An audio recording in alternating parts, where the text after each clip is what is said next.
Hey friends, real quick, let's get into a disclaimer before we get into the video and what we're doing here. We are playing with oil fires. They are inherently dangerous to a limit, especially if you don't know what you're doing. Water does not put out oil fires. No oxygen is the only way you can put them out, or if they're correct fire extinguishers and stuff.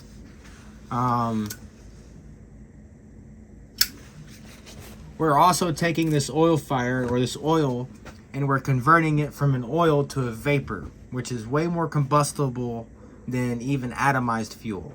It's actually what's truly combustible. Atomized fuel is not what's truly combustible.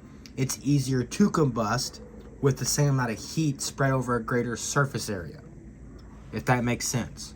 We're taking the fuel, we're breaking up the tiny particles, and we're spreading it out into an air mixture. That's great. There's a lot of surface area there, and then we compress that, and then it'll ignite. Diesel engines, so for say. When you compress the atomized fuel, the compression, the heat from that will turn the atomized fuel into vaporized fuel. From vaporized fuel, it'll start combusting, and so on and so forth. So now that the disclaimer's out of the way on safety, let's talk a bit about how this works. So right here, I have an oil lamp. It's the standard paraffin oil lamp that runs off of kerosene or paraffin with the wick. I'm going to light this lamp, and we're going to watch how it burns. I'm sure most of y'all already know. Just bear with me on what I'm fixing to explain. Turn it down. Put a globe on that's not in great shape and busted up.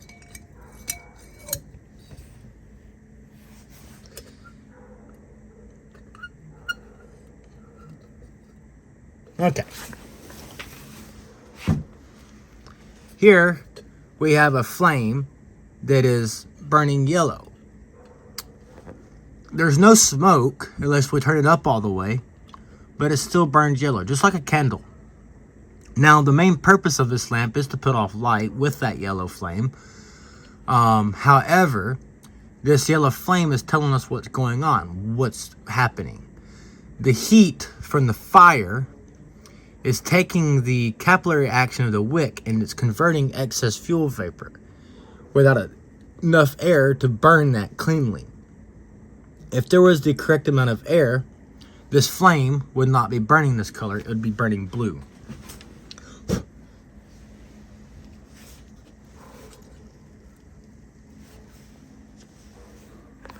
But instead, we get that flame. So you have the liquid fuel going up the wick. The flame is heating it up too hot to the point that it's burning enough fuel to support itself, but it's creating too much fuel at the same time, and hence the color. We can vary that and get it to where it's burning just enough to where it's not producing any smoke or heavy soot, but it's still burning rich. If you take a spoon or a piece of metal and you stick it over that flame, it's going to soot up. So what I've created here is essentially the same thing as a wood gas stove, a top-lit wood gas stove with a Progresso can, soup can. So one of these jobbies here. It's like an 18-ounce Progresso soup can and a 1-quart paint can. The only thing is that's different is that it's been flipped, reversed 180 degrees. So your fuel used to go in the center can, which is the Progresso soup can, up through here. You would have your jets down here and a set of jets up here. You'd pack it very dense. You don't want it very loose. You want it very, very dense. You light it off. Once it lights off and it burns down the first time, and when it does that, it converts all the fuel into charcoal or bichar or biochar or something like that.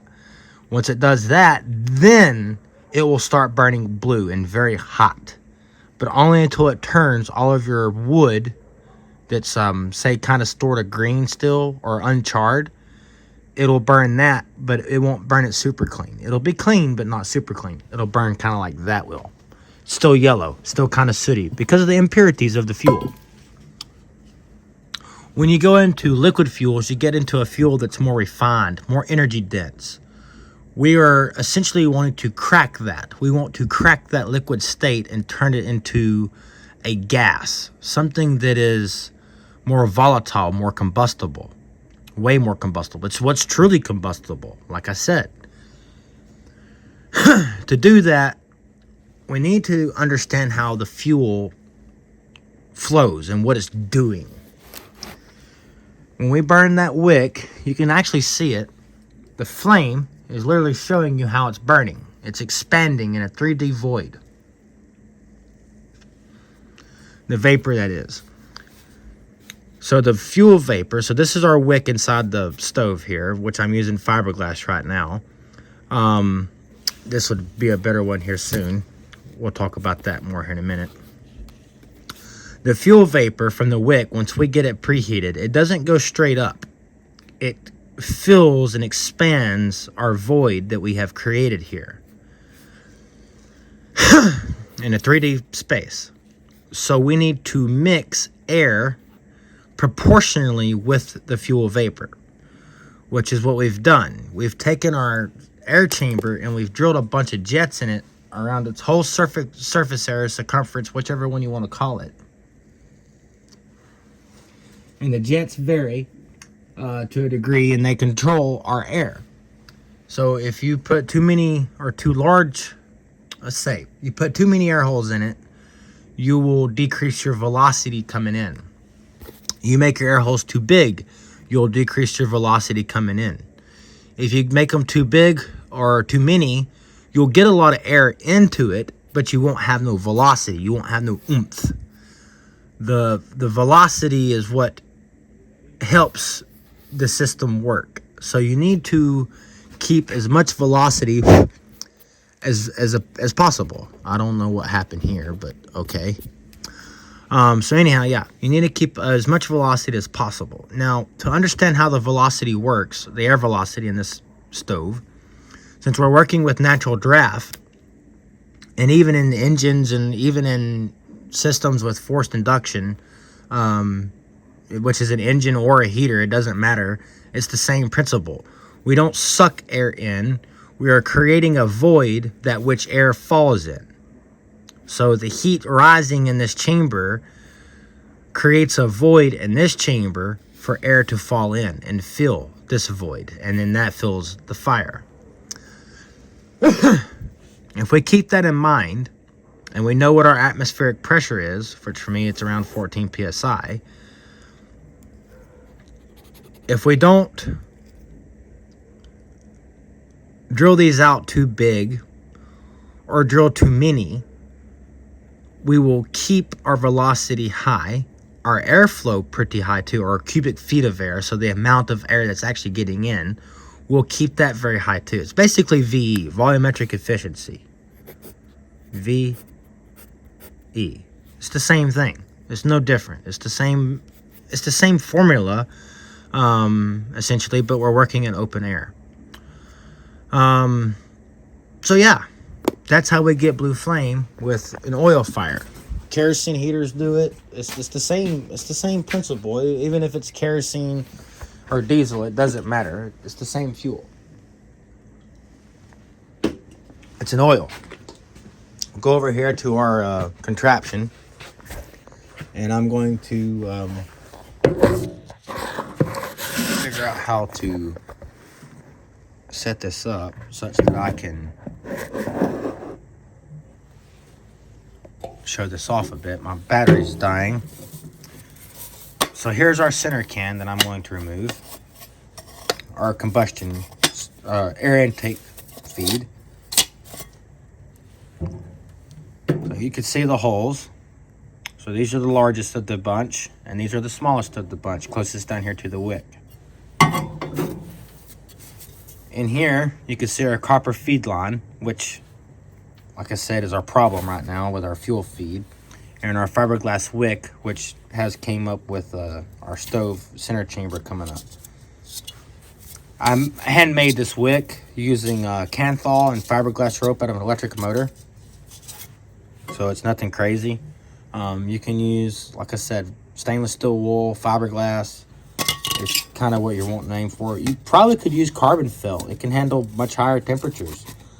I don't know how well it'll handle gumming up. So running this on diesel and having a fiberglass wick, since the wick's removable, I could probably burn it off every once in a while and take it out, throw it in a charcoal fire and just let it burn. Or I could do what I got over there with that stainless steel ordeal and use that to act like a wick, and that right there will get very hot. Either way you look at it, since we're converting the liquid fuel into vapor, we're going to leave something behind that's going to gum it up and make this dirty over time and not work. So it will need maintenance, that will need cleaned, no matter what you do. Because we're taking a heavy fuel and we're converting it into a lighter fuel, so it's always going to leave something behind. You're never going to be able to take something that's heavier and convert it into something lighter, liquid-wise, without leaving something behind. And the evidence are on my hand. Soot. You're going to have soot no matter what. Even if you burn it as clean as we're burning it here, you're still going to create soot.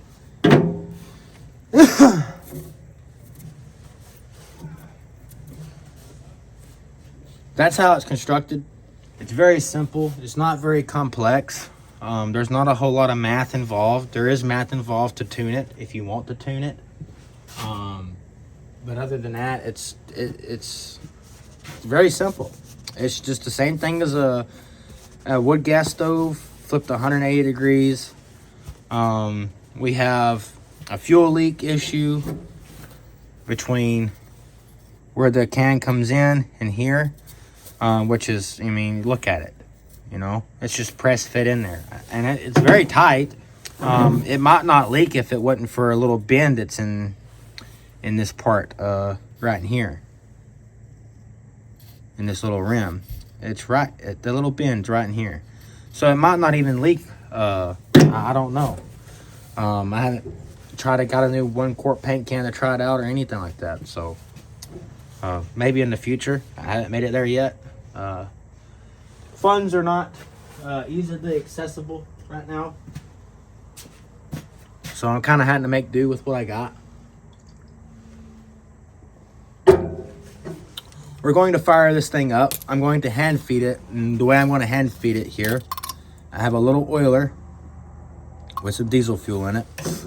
It looks a little foggy because I rinsed it out with some alcohol, because before there was diesel fuel in that little container, there was gasoline in it, and I don't feel like getting blowed up, so I rinsed it out using alcohol. Diesel in here. I'm using the grill to hold this up because it's updraft. That means the air comes up from the bottom, and it's in line with the way the fuel vapor travels. For the most part. Well, can I get this to screw down? Yes, I can. Took me long enough.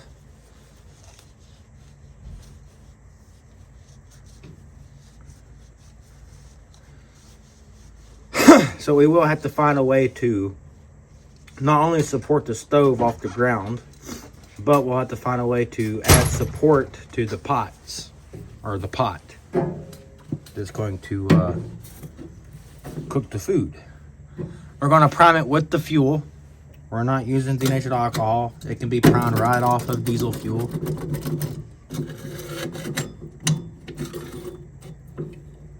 Maybe it would probably heat up a little bit faster with denatured alcohol, but I mean, that stuff's pretty volatile.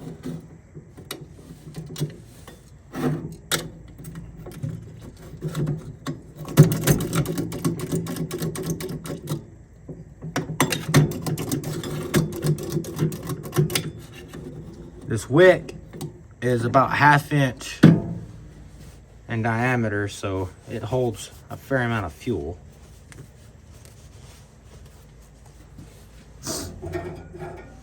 A little starting rod that I'll add some fuel to. We need combustion source. and a way for y'all to see. Something like that. Light this off. Stick this down in here. Get some heat into the wick. Let it start combusting. Don't take it long at all.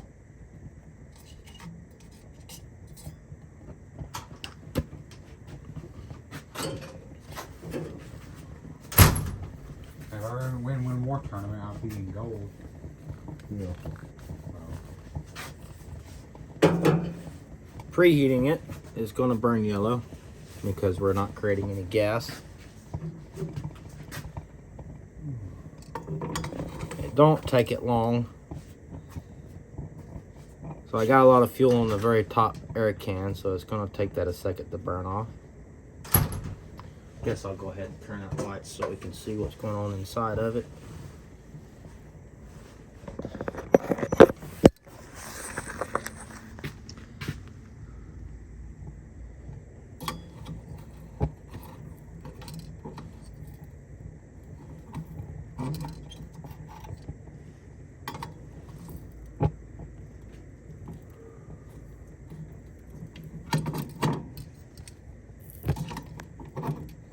As you can see, it's kind of fun hand feeding this thing.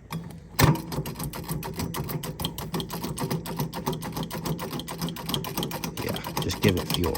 That's what it wants, fuel. If I don't flood the fucker out.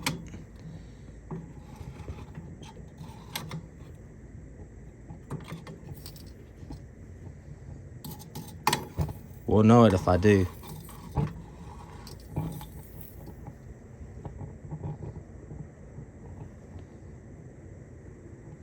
She's really wanting constant dripping fuel. I mean, that's very little fuel going in there.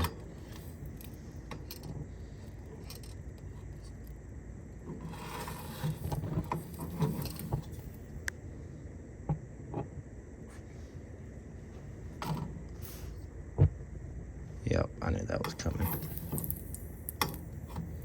Oh my.